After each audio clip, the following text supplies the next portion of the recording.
Hey, this is 5.5 irrigation methods. So today our goal is to describe different methods of irrigation and then describe the benefits and drawbacks of each of these methods of irrigation. Okay, so here are our main four types of irrigation. So we're going to start up here with spray irrigation.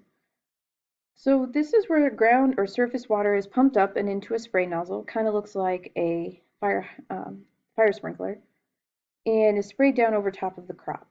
So this is more efficient than some other methods like furrow or flood irrigation because only 1/4 of the water is lost to evaporation, so we have 25% water loss.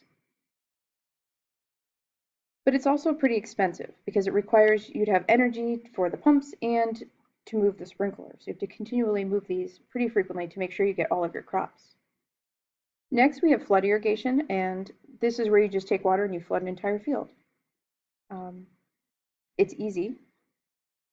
However, it's really disruptive to the plants to be completely submerged in water. This can lead to waterlogging in our soils, which we're going to talk about in a moment, and can drown your plants. However, it's 80% efficient because about 20% of this is lost to runoff and evaporation. Furrow irrigation is when you dig trenches along your crops and then fill them with water. It's pretty easy, inexpensive, and allows the water to seep into the soil more slowly. And this one's about 66% efficient, so 1/3 of the water is lost to runoff and evaporation. The most efficient, but also the most costly and difficult to implement, is our drip irrigation. So you may have seen this in some home and garden stores or small greenhouses or personal greenhouses. So where you take a perforated hose and it has all these small little holes in it, and it releases little drips of water directly on the soil, so it goes right to the plant's roots. Because it's putting just a little bit of water right at the soil, it's 95% efficient, so only 5% of the water is lost. But our downside is it's pretty expensive, so it's not very practical for large-scale agriculture to use. So I wanted to take a moment to show you where our water is going. So this is freshwater withdrawals by sector, so by type of group that uses water. We've got thermoelectric, so this is industrial uses to generate electric. Agricultural irrigation is our second largest user of water. Then we've got industrial and commercial, so this would be for factories or other processes that involve water. And then last we've got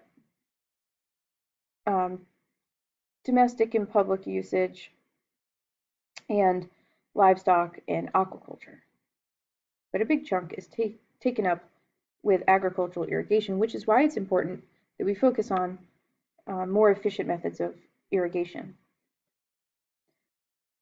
So now let's focus on waterlogging and salinization. So we'll start with salinization up here. So salinization is the process of salt building up in soil over time. So salinization occurs when the salts that are in groundwater, so naturally occurring in the water that we use from the ground, they have salts already in them, is placed on your crops and then evaporates, the water evaporates away and leaves that salt behind. So over time, these increasing levels of salt makes the soil toxic to your plants. So it can dehydrate your plant roots and eventually prevent your plant from growing. So some solutions to this is you could use drip irrigation because it's using less water, so less evaporation, so therefore less salt left behind. You can aerate your soils, which is where you put holes in it to allow the roots to get water. And you could take fresh water and flush from there. So not necessarily a groundwater source, you could use an above a surface water source that's not likely to have a high salt content. We also have what's called waterlogging.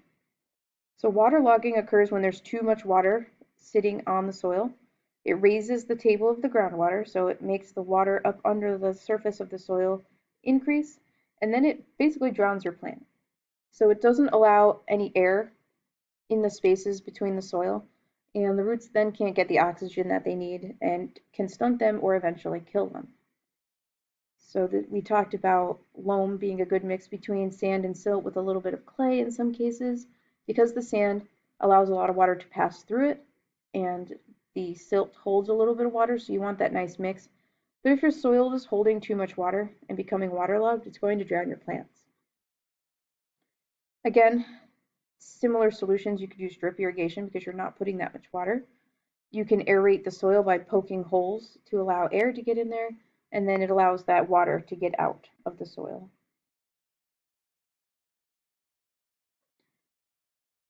So one of the great things about irrigation is it has allowed us to grow crops in places we normally wouldn't see plants, like deserts.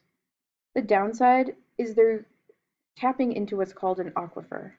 And aquifers are usable groundwater deposits that are located underground for humans. So groundwater is water that's stored in spaces of permeable rock and sediment layers, so it's usually found underground. These are replenished, so they are recharged by water that percolates or filters down from the surface. The problem here is there's variations in how quickly those aquifers replenish or recharge. You can see here's one that's called the Ugalala Aquifer, and this one goes through a very large crop growing region of Nebraska, Colorado, Kansas, tons and tons of corn out there. Oklahoma, Texas, New Mexico, lots of cattle. High demands for water, and over time they're seeing less recharge, so they're actually using the water more quickly than it can recharge. What happens when you use an aquifer more quickly than it can recharge, particularly when you're along the coast, like we are here, you're going to get something called salt intrusion. So this is when salt water actually filters into your aquifer because the water pressure has become too low by you withdrawing it too quickly. So allowing that salt water in is going to lead to further salinization and issues with salt on our plants. So today our goal was to describe different methods of irrigation and then describe their benefits and drawbacks. So we've learned that irrigation is important. We need water to grow plants, but we need to use our water more wisely.